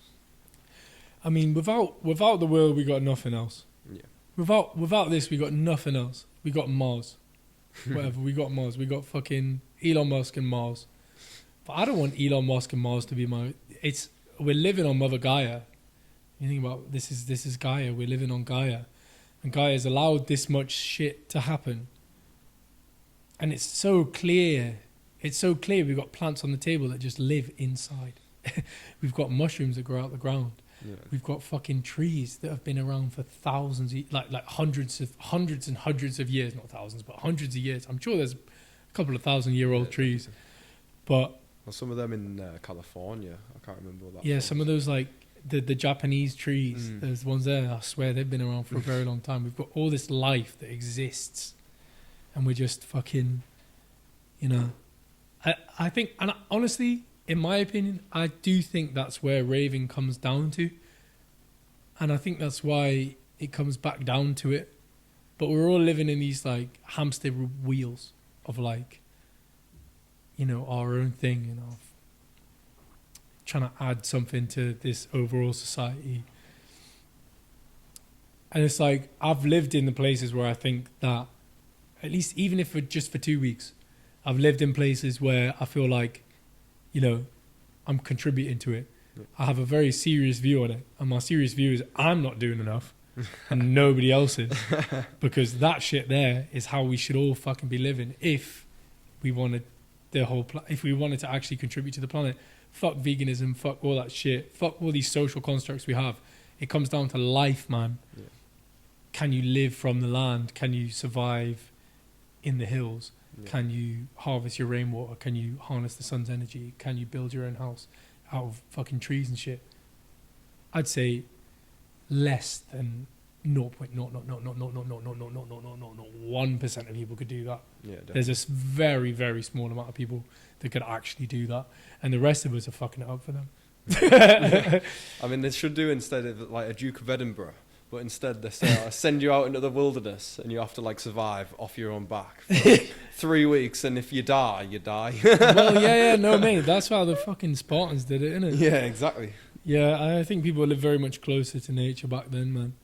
People lived very close to nature back then. And now it's like we're so subtracted from that. But I mean, having said all that shit, I'm still just living in my flat and paying my gas and electric and all that shit. And I have my iPhone 15 and all that shit. Yeah. Do you know what I mean? It's just like... Well, that's the modern world, though, isn't it? It is. To live like that, I think. It's hard to get away from that shit. Yeah, definitely. It's one of them where it's like you're sort of caught in a catch-22. True that. To, like, live in the world what they were living, you have to conform to these rules, these regulations of life. When they're not, like, a need, they're not, like... You don't need to, like... eat that much meat, be this much of a consumer of everything around you, but yet it's the life that we've sort of formed and molded to make us feel comfortable. It's the life that we've created around ourselves. Yeah, definitely. Definitely. It's a scary prospect, when you think about it, but I think that's what makes life beautiful, really. From here, the only thing we can do is just fucking, I don't even want to get into it, but there needs to be some kind of the thing is that I don't think the humans are going to do anything about it. Really? I just think that one day, one of these natural disasters will come about and it'll be, we have to start again. Yeah. Because, as I said before about the earth being the God that we live on, eventually, through natural disaster, we will just have to start again. Because it's going to be, the balance is thrown off to such a degree that we all have to we'll have to start again. Anyone that's still left. And like, do I think I'll be one of those people? I don't know. Do you think you'd be one of those people? Who knows? We're in the northeast. We're quite high up. If it comes to a flood, we'll probably be all right. But everyone else, it'd be one of those things. It's just like I'm a bit of a doomer. When when it comes to it, I'm kind of a doomer because I don't think that the current government I don't even think a revolution would do anything at this point, because you've got these current powers that be that are so powerful and so rich that it will keep their thoughts alive no matter what, and everybody else can go to hell. Yeah. Unless something else happens. We fucking put acid in the water supply or something. I'm not to Northumbria Water, just start dosing the whole thing. I'm not advocating putting acid in the water supply, but I am saying something drastic needs to happen at this point, because the statistics are scary. I can't remember them off the top of my head, but pretty scary. But for the meantime, if we can, promote positivity, promote love between people, and in the rave, outside the rave, make sure everyone loves each other, make sure everyone understands that the path we're going down is not good, and we can somehow overthrow the gas and coal industry and the fucking China and fucking Russia and the UK and fucking the US and make everything all right. We're standing on a pretty heavy situation. I didn't mean to get into that. No, man. I didn't mean to get into how fucked I think the world is. No, but I think it's a topic that needs to be talked about, to be quite honest. I think there's so much work that needs to be done in both. I don't think we're doing everything wrong. I think there's so much that, humanity is beautiful. Yeah, and man. it really is, in its purest form. We have creatives, we have mathematicians, we have so many excellent brains. Minds. That's it. Yeah. Sure, yeah, man. Yeah, literally. And it's like there's potential for so much, but we let the so few get ahead of us. We let the so few control us with money and power and total exploit of people, because they know they can get away with it, that their own greed upholds humanity's need. Yeah, man. I don't even want to get into my opinions of how we should deal with politicians. It's not really PC. Viva la revolution. Yeah, get them on the fucking... Just get their heads chopped off. No. I mean, it's one of those things, man. Those guys, they've just got no outlook on it. I think most people are decent. I just think it's easy to confuse decent people. And I think it's easy to confuse good people with just propaganda. It's tough. It's tough. It's tough to deal with, because how many generations have we got left? How many generations have we got left? I do think humanity in itself, and the humanity I've seen in my life, has been beautiful, but I can't speak for everyone else. Yeah. And I can't speak for what other people have seen, I can't speak for that, because I've not seen it. I don't know how other people think. It's like, how can you trick a whole group of people in, working class families and, this kind of situation, like so-called unprivileged areas in the UK. Anyway, unprivileged areas in the UK. How can you convince these people that the person that has it in their heart for you is the Tory who went to fucking Eton? You know what I mean? Who fucking lived in mansions his whole life, that they wouldn't even look at a fucking middle class person, let alone a fucking working, people that, how can you convince them that that political party has it in their heart to look after them? And how can you be tricked so many times into thinking that that is the case? And not even that, but how can the other parties trick you into that as well? Mate, because it's not just the Tories, it's the whole system is fucked. Mate, even now, the Labour leader who's supposed to be looking out for the working class man, Keir Starmer, is just a conservative in disguise. Yeah, of course. He's just a puppet fucking master, goddamn gammon, man. Exactly, mate. He hasn't got any of his own original ideas, and he's just an absolute puppet. And a lot of them are, mate. And it's like, at what point do you just say that the system is fucked and let's just scrap it? Yeah. We've had fucking, put it in a system like dubstep. So dubstep was really good for a little while, all right? I'm not saying that the British or UK political system was any good for any time. But what I will say is all right, everyone could vote. All right, so we've got people voting. And we've got people voting for the right... and it's like, oh, shit, we've got something here. And it's fucking, Dutch flowers. And it's fucking, Benga. And it's like fucking... do, do, do, do, do, do, do, do, do, do.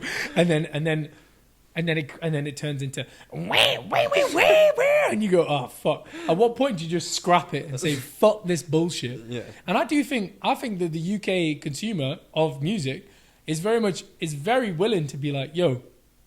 fuck this shit. This doesn't represent me anymore. Yeah. So where are these guys when it comes to the political system? And it's like, no, this shit is not representing me or my parents. Fuck this shit. Let's scrap it. You should just scrap that shit, man.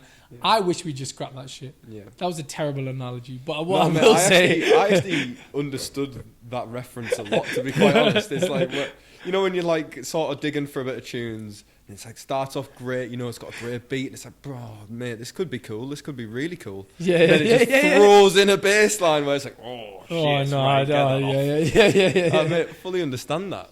But for you, how would you... Me? Yeah, just on a personal topic, where would you say, that's sort of talking quite anarchism, but Bro, I've read Noam Chomsky. I've read Chomsky back and cover. In fact, I read it when I was in the fucking hippie community, remember? What would I do? Just have Chomsky, just all... Big Chomsky on the wall and that. I don't know. Is anarchism the way to deal with it? For a bit, maybe. But anarchism breeds all of the issues that you have currently without law and without anything else. So you have this. So without the law and without something telling people that you can't do what you can do, or you can't do what you can't do, on this level of fucking, morality, people have to have their own morality. And without any morality, people will just start to decide what the fuck they want to do. And you've got all kinds of people in the world.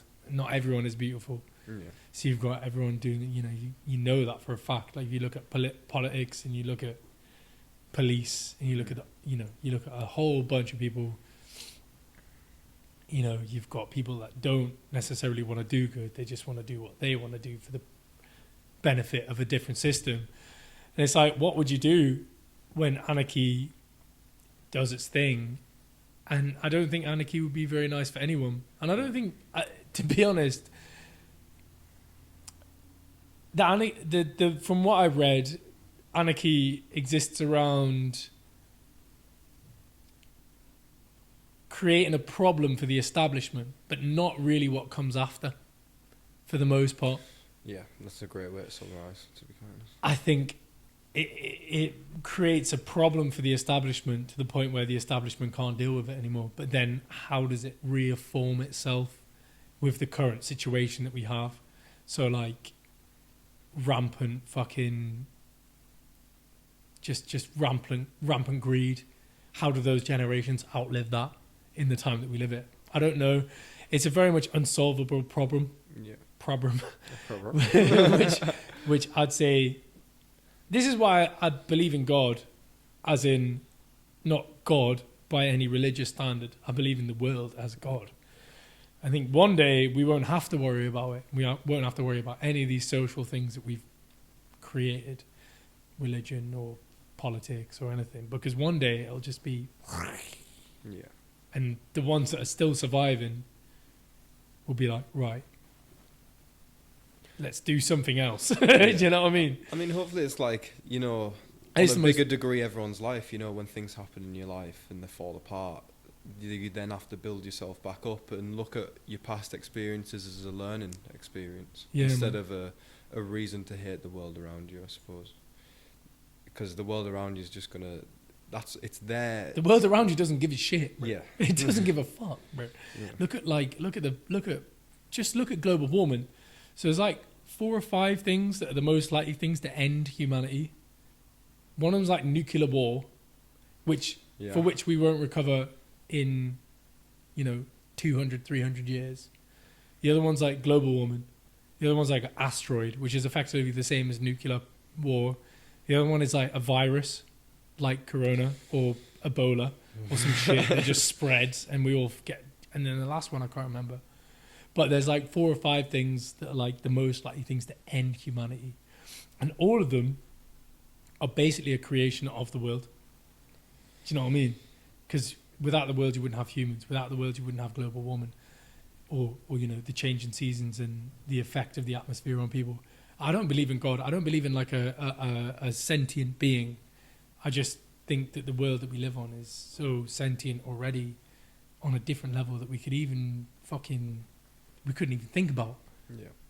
Could potentially end the whole thing, and I think it probably will.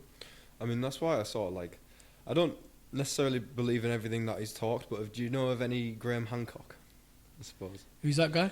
So he does a lot of Joe Rogan. And he pretty much talks about like, this advanced civilization isn't the first. He talks that like humanity has had a larger lifespan on the earth than we think it does. Mhm. And humanity's gone through this endless cycle of like, it gets big enough that it destroys itself and it implodes. Yeah. And it's this endless cycle of sort of, we have what he calls it, like something like, it's like amnesia. It's like something about amnesia. And he talks that like we always just end up forgetting our past, and we always end up destroying ourselves as a result of it. Yeah. And that's why I do sort of believe in that sort of thing, is because we just seem to always be on a path of self-destruction. Yeah. We just always seem to come into ideas that destroy us, and our greed gets the head of us. We always create some monetary value in something, and then someone's greed takes it to a point where it destroys the rest of us. Yeah, I don't disagree with it. Yeah, I don't disagree with it. And this is why I believe in the world. That's why I believe in the thingy. It's not that I think that humanity is going to get more effective at dealing with these things. I just think that the world is going to get rid of it whenever time it gets too much. And we're about a tipping point, man. We're about a tipping point. Yeah. And the world and God, like any God, doesn't care about you. Like any God doesn't care about you. Otherwise, you pray and things would happen. You'd pray and things will happen. No, it's about your actions, your genuine actions. It's not about being like, oh, bless me, I need to be blessed. It's not about being blessed. It's about just fucking doing the right things to make sure that things happen to you. Yeah. And the only way you can do that is through collective consciousness. And without collective consciousness, we're all just going to fucking do the exact same thing that the Romans did or the Greeks did, or, before that. It's just, I think it's a good point. I've never actually heard about anything that Graham Hancock has done. But it's like, there are people out there trying and helping, but it's just like the system that we're in currently doesn't really lend itself to that. Yeah, You know? definitely not. it doesn't even lend itself to veganism necessarily, or like, you know, all these things that you could do. Yeah, I mean, if an individual becomes vegetarian, vegan, the production of meat and fish isn't going to stop. It's not going to hold. No. And I mean, you know, even like David Attenborough, the goat. The goat. The absolute The goat. real goat. The, The real real goat. goat. Right now. Yeah. Even he says, like, you should try and limit yourself to, like, meat.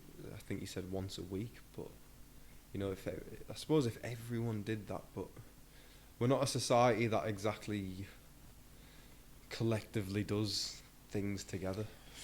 No, we don't. It's never been a strong point for us, which is a shame because we could get issues so. right here, right now, bro. Cheers to that. Cheers to that. It'd be good. Like, no, I've thought about being vegan a few times. I think I tried for a little bit. I tried it for Lent to be vegetarian. Yeah. And the I've been worst part- vegetarian for a hot minute. Ah, mate, lasted. It's shocking, right? And I feel really bad about it. But I lasted all of 3 weeks, and the thing that got me was a Rustler's burger. Oh, tough. That's I know tough. that's disgusting. Oh, that's tough, bro. That's tough. I don't know. It's like, you know, when you just get so used to things Mm-hmm. that it's almost like a little addiction in itself. It is, man. You have your routine, if you know what I mean, and it's so hard to get. But then, if you were in a survival situation, man, the first thing you'd be wanting to eat was protein or fat. And the best sources of protein and fat outside of the tropics is animal. That's how it goes. Yeah. We're both, probably looking at us, probably both Nordic in heritage. Yeah, Let's probably. be honest. We're both fairly blonde, blue eyes, tall enough, and quite broad. Yeah. And there's no avocados that grow out there. Yeah. I mean, there's no olives that grow out there, man. You know, when it comes to like being who you are, evolutionarily, we're gonna always probably gravitate towards that shit. It'd be easier if there was avocados or olives growing wherever, because that's a good source of fat. Because being a bodybuilder, I know quite a lot about nutrition. But I used to do that shit. I used to know a fuckload about nutrition. But yeah, man, it's like why certain people are like lactose intolerant, because they never had cows. Wow. I've heard it's cows. We're never actually supposed to drink the milk. We were never actually. That was never a part of our. Quite a diet. new thing. Yeah. Yeah, quite a new thing. Yeah, because I mean, I don't know. I mean, I'm not like I haven't done any fucking research. Yeah. But yeah, I don't know how long ago we started drinking cow's milk. But yeah, lactose is quite a new thing. Yeah. We're both going off previous podcast knowledge, aren't we? Yeah, I think so. Pretty much. Not to put you on the spot, but you know, got Go this for it. set coming Friday. Yeah, hell What are you yeah, thinking? dude. Are you gonna get your synthesizer out? Yeah, I'm gonna No get. stress about that, by the way. I'm gonna You get the don't need it. digitact out, man. I'm gonna try and put down some heat, some of my own heat. Plus, I've done it before. It's the issue. The issue is I'm gonna be playing vinyl, man, and then vinyl plus the digitact. I'm gonna be like, whoa. Yeah, that is really focus. really a fucking specialised skill, to be quite honest. It's some good shit. It's Yeah. some good shit though, because the only thing is your digitact is gonna play like any synth is just gonna play what's on it. So I can change it up and mix it up as quickly as I need to, but I might have to get deep into it for a hot minute and just make some like bangers. Yeah. Because currently I've been focusing on making deep shit, kind of just like really getting into my own mind. 30 days, 30 tunes. I've been like from just stuff I can make like that to stuff it really takes me a long time to make. So hopefully it'll be an hour. And I've got enough electro, I've got enough garage, I've got enough house and techno to keep it going for an hour. But I would really like to put some of my own flair on it. Be really cool. Be really cool to see how it goes, man. And it'd be really cool to let some people hear about it, because that's all I want to know. I just want to let people hear about it. Yeah. And however it goes is how it goes. But Yeah, I think especially with the avenue that you've gone down, you can really create a journey in your set. I think so, yeah. Yeah, I massively, think so. mate. You can really put your own spin, especially if you're doing your own tunes in it. you can put your own spin into any direction that you want to take the journey of the set. The fact I don't have like a USB necessarily puts Mate, my spin on a different level. Yeah. I've got vinyl and I've got vinyl and I've got my own tunes as to be played out live via the Digitacto. I think I'll be able to put on a pretty good little set, and I'd like to do that continuously. I'd like this to be a jumping off point where I can just play out live, because playing live is cool as fuck, man. Yeah. There's some people I see on Instagram with like the Octatrack and the different techno Yeah, things. there's some real talented DJs out there, especially when you get deep into like the YouTube algorithm. Oh, yeah, exactly. Yeah, man. It's like, mate, I don't know, sometimes it makes you think like, Jesus, mate, I'm well off that. Well, off. I mean, I just think you gotta do your thing, man. Yeah. If that's your thing you've chosen to do, then you've got to fucking do it, man. I'm really excited to do the thing. Mate, I'm really excited to have you on, to be quite honest. There's a real Wicked, bro. chill vibe. And I genuinely think you'll be able to let loose if you wanted to. Like, and I'm really fucking hyped for it. Yeah, I'm really fucking hyped for it too, man. Like, I'm gonna have to start practicing, man. I ain't got much longer. Yeah, well, I got loads of tracks to play out. I suppose it's a different thing putting them into a set though. Putting them into a set would be a different. Mate, I might have to. It's a shame I still got to do 30 days, man, because I'm fucking thinking, what can I do? What can I add in? I've got 30 tracks that I could play in between tracks, which would be pretty cool. I'm really excited. I do want to make it part of my actual routine when I do start properly playing out, because I ain't really done that properly. Yeah. I think like developing it from one tune a day to like fully experiencing a track. So, you know, you have your build-ups and then you like your big bass lines and then bringing it back down. I think that's a different journey to just like, you know, do you do 30 or 45 second clips, or is it just a loop? They're like, yeah, no, it's like 30 to 40 second clips, yeah. So and within that time, I might be using one synthesizer or two, and I might be doing something on one side and doing something on the other side. So it does make it hard to track, but I'm gonna get a good grasp of it before fucking Saturday, like, man. I'm gonna get a good track of it, and I wanna put on something good, man, because I feel like I want to show everyone what I'm made of. You know what I mean? Mate, Like, definitely. And I know there's a lot to show, to be quite honest. Cheers, broski. Mate, even like back in the day in our old uni house when you used to come round, it was always a pleasure of mine, to be quite honest, because we used to push each other in the vinyl. You know, you used to push each other with tunes. Yeah. It's just like a breath of fresh air when you have like someone you can mix with that doesn't judge you if you do a bad mix, and then they'll tell you what you've done wrong and how to fix it, especially. And it's something that where you can have an open environment of tunes, and it's a real special thing, to be quite honest. Yeah, man. A real special thing. But yeah, I mean, Saturday, it's going to be a special one. It's gonna be a special one, man. I'm really, really looking forward to it. On that note, I'm gonna scoot for a second. Yeah. Well, should we call it there? Let's call it there, man. Yeah, man. Yeah, wait. It's a fucking pleasure, man. Yeah, It's mate. a fucking pleasure, The man. pleasure's all mine, genuinely. Right. Absolute pleasure, bro. Yeah, it's a fucking pleasure, man. Yeah, mate, it's been fucking sick. It's been lovely, that. Proper wicked. Yeah.